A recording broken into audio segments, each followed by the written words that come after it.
Bonjour à toi et bienvenue dans cet épisode. Aujourd'hui, j'aimerais t'inviter à redécouvrir quelque chose de crucial que nous avons tous autour de nous et en nous, et pourtant que nous fuyons souvent. Cette chose, c'est le silence. Alors oui, on va jouer peut-être au maître du silence aujourd'hui, mais dans un premier temps, on va discuter, on va échanger, on va parler. Ne faut-il pas un minimum de bruit pour apprécier le silence ? Bienvenue sur le podcast Libres et Heureux, je suis Margot Bussière, je t'accueille chaque semaine pour échanger autour de l'être humain, de son fonctionnement, de son cœur, de son corps, de tout ce qui se passe à l'intérieur de nous, mais aussi de ce qui se passe à l'extérieur, dans toute la partie invisible qu'aujourd'hui nous remettons ensemble au goût du jour. Je te remercie d'être ici et je te souhaite une excellente écoute. Est-ce qu'il t'arrive de temps en temps d'expérimenter des moments de silence, une marche dans la nature, sans écouteurs, sans émissions, sans podcast, sans musique, sans même une conversation avec ton binôme de randonnée?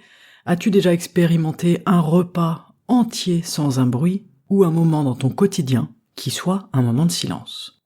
Quand as-tu pour la dernière fois vécu un vrai silence? Face au brouhaha intérieur, le silence peut se montrer révélateur du bruit en nous, du mouvement en nous, de l'inconfort parfois qu'on peut ressentir, de la dissonance, de l'agitation. Bien qu'il soit inconfortable, le silence est pourtant nourricier et libérateur. Nous vivons dans une société qui nous demande d'aller toujours plus vite, de parler toujours plus fort, de produire toujours plus de musique, de films, d'émissions de radio, de podcasts. Mais si on prenait le temps de s'arrêter un petit peu, si on réapprenait à écouter ce maître oublié qu'est le silence, que se passerait-il ? Le silence, ce n'est pas simplement une absence de bruit, c'est une présence, c'est une force, c'est une sagesse, et dans cet épisode, on va voir ensemble pourquoi le silence est essentiel à notre équilibre, comment est-ce qu'il peut devenir un allié dans nos relations, et surtout comment l'intégrer dans notre vie pour retrouver de la clarté, de la paix et une vraie connexion et communication avec soi-même. Je ne t'apprends rien aujourd'hui en te parlant du bruit du monde. Dans ce monde saturé de notifications, de sonneries de téléphone, de réseaux sociaux, de bips constants, de conversations constantes, le silence devient rare et le silence devient presque inconfortable. Tu connais peut-être quelqu'un qui allume la télé, chez lui ou chez elle, juste pour avoir un fond sonore, parce que c'est rassurant, parce que ça habille l'espace. Pourtant, le silence extérieur, on s'en rend bien compte, ça devient une ressource qui est rare. Nos journées, elles sont remplies de sons.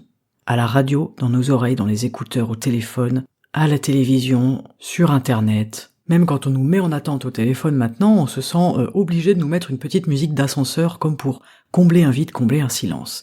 C'est comme si aujourd'hui le silence nous faisait peur. Pourtant, le silence, il est vital. Et cette quête de silence, elle n'est pas nouvelle, elle n'est pas récente, puisque Lao Tse nous en parlait déjà dans le Tao Te Ching au chapitre 15, où il nous parle de la clarté du verre d'eau. Il s'adresse à nous, lecteurs, et nous demande « As-tu la patience d'attendre jusqu'à ce que ta boue se dépose et que l'eau soit claire ? Peux-tu rester immobile jusqu'à ce que l'action juste survienne d'elle-même » Qu'est-ce qu'il nous demande ? Il nous demande si on a une capacité de naître, voire grandir spirituellement, par un calme prolongé. Il ne s'agit plus de se remplir de qualités et de vertus, mais il s'agit de se débarrasser du superflu. Il nous parle de notre calme intérieur et de notre silence intérieur. Et dans le silence extérieur, il y a comme une mise en pause du monde. C'est ce qui nous permet d'écouter ce qui se passe vraiment à l'intérieur de nous, mais lorsqu'il y a le silence à l'extérieur, on entend tout ce qui se passe à l'intérieur, et on entend souvent beaucoup de bruit. Lorsque l'on médite, ou tout simplement qu'on s'offre un moment de réelle pause, sans bruit, soudain notre souffle devient perceptible. Notre rythme cardiaque devient perceptible lui aussi. On se rend compte que notre corps est vivant que lorsque notre esprit se calme. Et c'est pour ça que ces espaces de silence vont être intéressants, parce que c'est uniquement grâce à eux qu'on perçoit l'imperceptible. Alors ce silence qui rejoint cette clarté, c'est un peu comme un bouton reset, c'est un peu comme un levier. Levier avec lequel on peut interagir afin d'aller voir ce qui se passe à l'intérieur. Afin de chanter le bruit du monde pour aller écouter notre bruit à nous. Qu'est-ce qui se passe ? Comment ça vibre ? Quel est mon bruit à moi ? On connaît notre odeur, on connaît notre caractère, on connaît à peu près nos qualités, nos défauts. Est-ce qu'on connaît notre bruit intérieur ? Est-ce qu'on a déjà pu, une fois dans notre vie, expérimenter et écouter ce bruit-là ? Alors, parlons-en de ce silence intérieur. qui est chanté par le bruit du mental, parce que même quand l'extérieur est calme, notre tête, elle reste bruyante. On a pléthore de pensées, d'inquiétudes, de jugements, d'autocritiques. Et Lao Tse nous parle de l'esprit clair comme de l'eau qui est claire. Le silence intérieur, ce n'est pas une absence, c'est une clarté. Il y a toujours quelque chose, simplement je peux voir à travers. C'est l'histoire de la boue dans le verre d'eau. Imaginez un verre dans lequel il y a de l'eau et de la boue. On a bien mélangé ce verre, on l'a bien touillé, on ne voit rien, c'est très épais, c'est très opaque. Lorsque je laisse ce verre reposer, quelque temps, pour certains ça prendra beaucoup de temps, pour d'autres ça prendra un petit peu moins de temps. Lorsque je laisse tout ça se calmer, alors l'eau se sépare de la boue se dépose au fond du verre et laisse place à la surface, à une espèce de pureté, une espèce de clarté. C'est l'eau qui n'est plus polluée par la boue.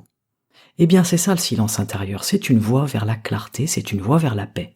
Et on comprend que le silence n'est pas une absence, il y a toujours de l'eau, l'eau a toujours été là, et la boue a toujours été là également, les deux sont encore là, elles sont tout simplement distinctes.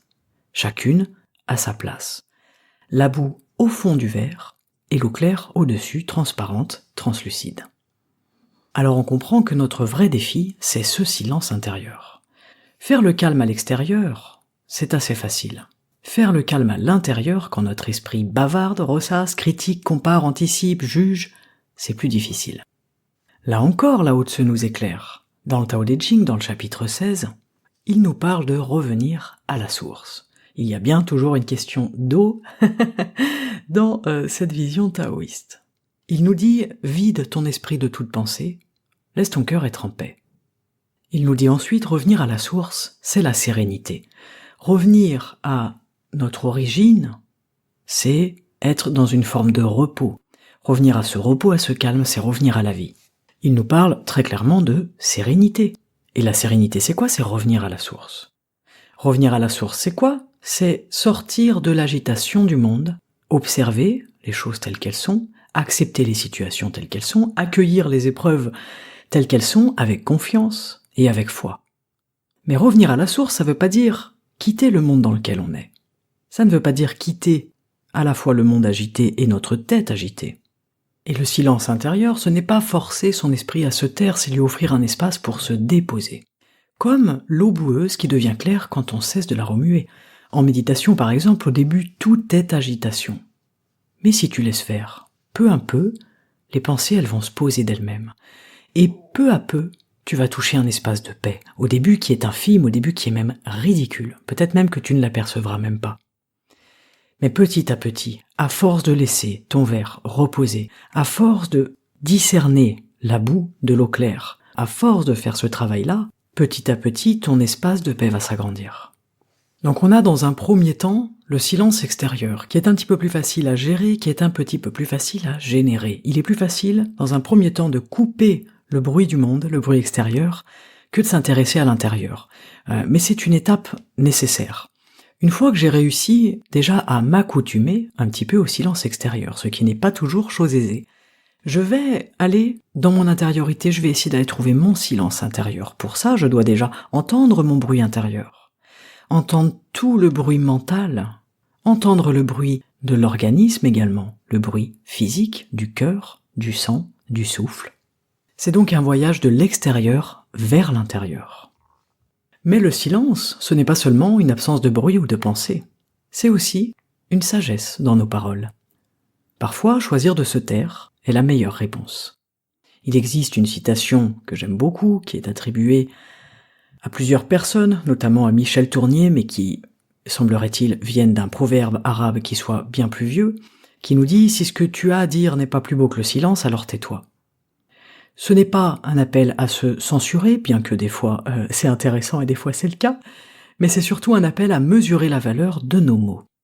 Dans une dispute par exemple, parfois on a une réponse immédiate qui alimente le feu, qui jette même de l'huile sur le feu, alors que le silence au contraire permettrait de laisser retomber la tension et de revenir plus tard avec une parole qui soit un peu plus juste. On retrouve cette idée de la parole impeccable dans les 4 accords toltèques.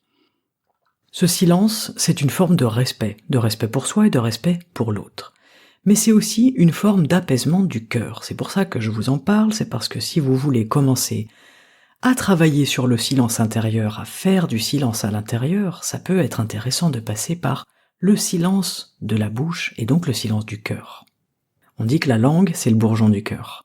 Les gens qui parlent beaucoup, parfois certains ne s'arrêtent jamais, ça traduit une certaine agitation intérieure, une agitation du cœur justement.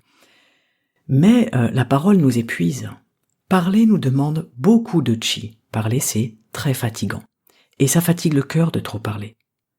Le silence, lui, nous répare. Il nous fait du bien à l'intérieur, dans le corps et dans la tête. Mais si je suis incapable de me taire, c'est qu'il y a un niveau d'agitation minimum qui empêche mon cœur-esprit, mon chêne, de se calmer. Alors, c'est peut-être le meilleur moment pour apprendre enfin à se taire. Il existe en Occident une autre phrase qui peut-être vous est venue à l'esprit, la parole est d'argent mais le silence est d'or. À quoi bon prononcer des mots pour, la plupart du temps, ne rien dire? Est-ce qu'on pourrait accepter que notre avis n'est pas toujours passionnant à partager, et je parle pour moi aussi? À chaque fois que je fais un épisode de podcast, j'ai toujours au fond de moi ce questionnement, de me dire pourquoi est-ce que je vais prendre la parole? Qu'est-ce que je vais dire? Et j'essaye de garder une ligne conductrice. J'essaye de garder à l'esprit, et dans mon cœur, un principe qui est le suivant. Que tout ce qui sort de ma bouche soit au service de l'autre.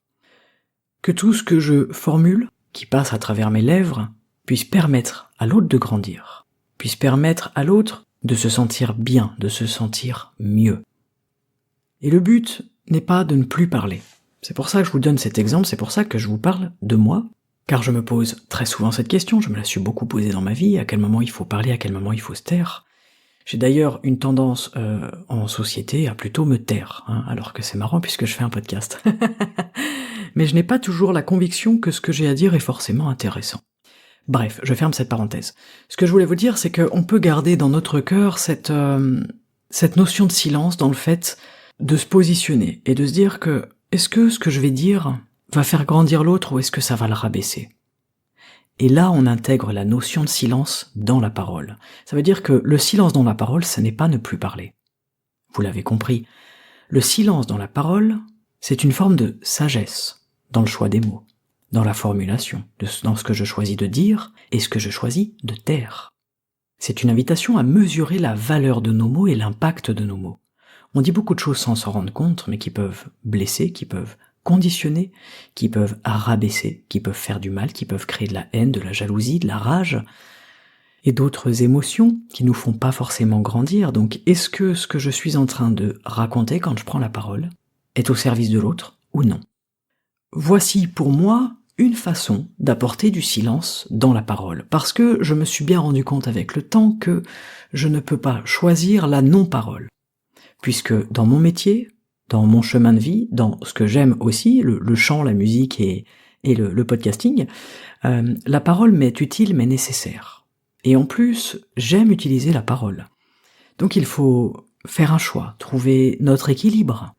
La différence, c'est de parler à tort et à travers, de dire des choses qui ne font pas du bien, de dire des choses qui peuvent blesser, rabaisser, au profit souvent de notre ego. Souvent on va parler pour se faire briller, mais c'est là où le silence dans la parole est intéressant. À chaque fois que je sens que mon ego veut parler pour briller, je me tais. À chaque fois que j'ai l'occasion de parler pour faire briller l'autre, alors j'utilise la parole mesurée et avec silence. Et on n'est pas responsable de tout ce qu'on pense, de toutes les pensées qui émanent dans notre tête. Par contre, on est responsable de comment on les formule. Est-ce que j'en fais quelque chose? Est-ce que je lui donne vie à travers mes mots? Ou est-ce que je laisse être une pensée et disparaître? Ça peut nous arriver sans le vouloir, ou inconsciemment, ou indirectement, ou de manière ponctuelle, ou par orgueil, ou par jalousie, ou je ne sais quelle autre émotion. Il peut nous arriver de penser du mal de quelqu'un. Et tout l'intérêt, c'est qu'est-ce que je fais de cette pensée? Elle est là, ok, elle traduit quelque chose chez moi, peut-être un mal-être, une jalousie, etc. Est-ce que je la formule, cette pensée, ou est-ce que là j'adopte le silence dans la parole? Et si je ne disais rien sur cette personne, malgré ce que j'en pense? Alors on se rend compte que, à bien des niveaux, le silence est un réel maître. Dans le silence, déjà, on apprend à écouter. On apprend à écouter les autres, on apprend à s'écouter soi, on apprend à écouter la vie, la nature, le bruit de ce qui nous entoure. Plus je parle, moins j'écoute. D'ailleurs, on a 2 oreilles et une bouche. C'est pour plus écouter que parler. À chaque fois que je parle, je n'écoute pas. Donc le silence nous apprend aussi à écouter. Il nous ramène à l'écoute, que ce soit extérieure ou intérieure. Le silence enseigne aussi l'humilité, puisqu'il nous apprend et nous enseigne à laisser de l'espace à l'autre. Il nous enseigne l'attention, parce qu'il nous apprend à observer ce qui se passe autour de nous. Il nous enseigne la vérité, parce qu'il nous permet de voir ce qui reste quand tout le bruit disparaît. Les grands maîtres spirituels, ils enseignent souvent plus par leur silence que par leur parole. On parle d'ailleurs souvent d'un enseignement sans parole. C'est dans le silence que les vraies choses se disent. Comment mieux dire à quelqu'un qu'on l'aime qu'avec un regard? Dès qu'on parle, on transforme déjà l'amour en pensée. D'ailleurs, Lao Tzu nous le disait déjà dans le Tao Te Ching dans le chapitre 1, le Tao que l'on peut nommer n'est pas le Tao éternel. L'idée, c'est que dès que je pose un mot, que je définis avec ma tête, l'objet initial disparaît, remplacé par la pensée de cette chose. Le mot est la matière qui parle de l'immatériel. Par exemple, le mot amour parle du sentiment d'amour qu'on ressent dans notre cœur. Le mot amour n'est pas l'amour. Dans la vie, bien souvent, nos mots sont limités pour décrire, pour faire vivre les choses. Les mots sont limitants et coincés dans une vision, ils sont fixes, ils sont étriqués. En fait, les mots appartiennent au matériel, donc ils ne sont pas en capacité de décrire l'immatériel. C'est souvent qu'on dit « je ne peux pas décrire, je ne peux pas expliquer, je ne peux pas dire à quel point j'aime cette personne ou j'aime telle ou telle chose, à quel point je suis reconnaissant ou reconnaissante ». Souvent on dit « j'ai pas les mots ». C'est normal, on essaye de décrire de façon matérielle quelque chose qui est complètement immatériel et qui se trouve dans notre cœur. Et ça va être toute l'ambiguïté du Tao Te Ching, de Lao Tzu, que d'utiliser des mots pour décrire quelque chose qu'on ne peut pas décrire et qui est le Tao. Ce qui sous-entend que le Tao, d'ailleurs, c'est un livre qui est accessible pour les débutants, pour les gens qui sont encore dans la matière. Donc pour nous, bien sûr, nous sommes tous débutants. Et Lao Tzu, il essaye de décrire l'immatériel à partir du matériel pour qu'on puisse comprendre. Mais il nous explique en même temps que c'est impossible. Donc c'est paradoxal. Mais c'est la seule façon qu'on a en tant que débutant pour mettre un tout petit doigt dans l'engrenage. Parce que j'ai besoin du matériel pour avancer dans l'immatériel. C'est ça qui fait que je suis débutant, et on en a tous besoin. L'éternel, dont il parle, s'oppose à la parole. Parce que la parole, elle est fixe, elle est limitée. Et si je veux accéder à quelque chose d'autre, je ne peux pas le dire, je ne peux pas le limiter, je ne peux pas le fixer. Alors, je vous ouvre une petite parenthèse, si l'étude du Tao Te Ching vous intéresse, si ça vous titille, je vous conseille la formation géniale avec François Ducotter à Lyon, qui se fait aussi en visio si vous n'êtes pas du coin, et je vous partage le lien de son site internet dans la description de l'épisode. Je sais qu'il y a déjà des auditeurs et auditrices qui ont rejoint des formations de François suite à des épisodes et qui en ont l'air d'ailleurs très contents et très contentes, et je vous comprends. Moi, c'est vraiment des formations qui m'ont changé la vie. Et c'est là où j'ai eu, pour moi, le plus de clés pour comprendre, pour aborder, parce que comprendre c'est encore un peu gros, mais pour aborder le Tao. Donc c'est une super formation pour apprendre à déchiffrer le Lao Tzu, le Tao Te Ching, si ça vous intéresse, avec plein de clés utiles qui sont utiles pour notre quotidien aujourd'hui, même 5000 ans après. Je referme la parenthèse, vous retrouvez toutes les infos dans la description. Revenons à nos moutons. À la fin de cet épisode, je pense que tu auras compris que le silence, ce n'est pas un vide. Le silence, c'est une plénitude. Le silence, c'est un espace où la transformation devient possible. C'est comme le vide de la tasse, c'est un vide qui est une plénitude, parce que c'est un vide qui est un espace où le thé ou le café peut être contenu. Sans la tasse, il n'y aura pas le thé. Eh bien, sans le silence intérieur, il n'y aura pas la plénitude et la transformation qui va pouvoir se passer à l'intérieur de nous. On pourrait dire justement que le silence, c'est l'espace dans lequel les mots peuvent exister.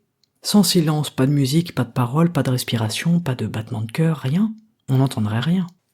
Si demain vous vivez dans un brouhaha permanent qui ne s'arrête jamais, vous n'entendrez pas ce qui se passe, autour de vous ni en vous.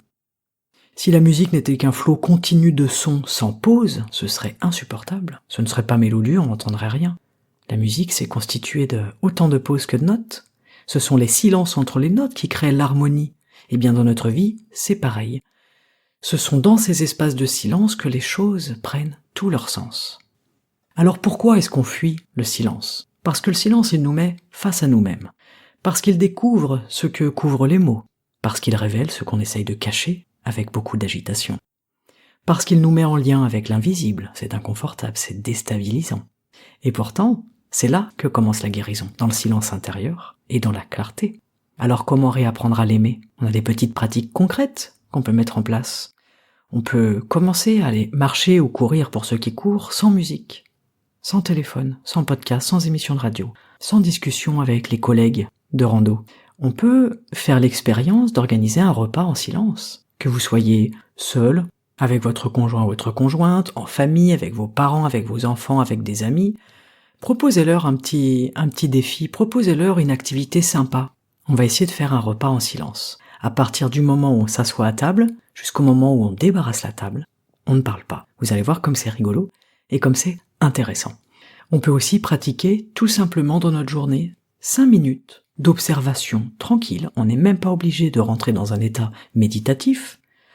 On peut se poser 5 minutes, vous allez voir comme ça paraît long, 5 minutes à ne rien faire, à ne rien regarder, à ne rien écouter et juste à observer. Moi, j'aime bien le faire en observant les montagnes. J'ai la chance d'avoir une très belle vue sur les montagnes de chez moi, mais vous pouvez le faire où vous voulez. Chez vous, dans votre salon, dans votre jardin, peu importe. 5 minutes d'observation, sans un bruit. Vous risquez d'entendre des choses à l'intérieur de vous. On peut aussi créer un rituel de pause sans mots avec des proches, par exemple, passer un petit moment en étant assis à côté sans se parler. Ça aussi, c'est intéressant. On sent qu'il y a des choses qui s'échangent et qui se disent quand enfin on commence à faire silence. Alors le silence est un maître oublié. Le silence n'est pas vide, il est plein, c'est l'espace dans lequel tout peut naître. Et aujourd'hui, je voulais vraiment t'inviter à ne pas chercher à toujours remplir, mais apprendre à écouter ce qu'il se passe dans le silence, ce qui naît dans le silence. Et peut-être que toi aussi aujourd'hui t'as envie de redonner une place au silence dans ta vie, peut-être que tu n'as pas cliqué sur cet épisode par hasard, peut-être que tu n'as qu'une envie, c'est d'avoir un petit peu de silence à l'extérieur de toi et à l'intérieur. Le silence extérieur qui va te permettre de t'accorder des moments sans bruit, sans distraction, un silence intérieur qui va peut-être te permettre de laisser reposer ton esprit, de laisser la boue se déposer au fond du verre, un silence dans la parole qui va peut-être t'amener à choisir de ne parler que lorsque tes mots ont plus de valeur que ce silence ou lorsque tes mots sont là pour faire grandir l'autre. On comprend à quel point le silence est un maître. Et il est toujours là, même si on l'oublie, il est toujours là, disponible, prêt à nous enseigner. Cette semaine, alors, je t'invite à t'offrir chaque jour un petit moment de silence, juste pour voir ce qui se passe, juste pour voir ce que ça fait. Ce silence peut se montrer révélateur du bruit en soi, du mouvement en soi, de l'inconfort, de la dissonance, de l'agitation. Il est peut-être inconfortable, mais il est nourricier, il est créateur et il est libérateur. Je te remercie d'avoir écouté cet épisode. Si tu as aimé, comme d'habitude, n'hésite pas à le partager à un proche, à lâcher un petit pouce, une petite note, un petit commentaire. Si tu veux soutenir le podcast, il y a toujours le lien Tipeee qui est disponible et on peut se retrouver sur les réseaux sociaux.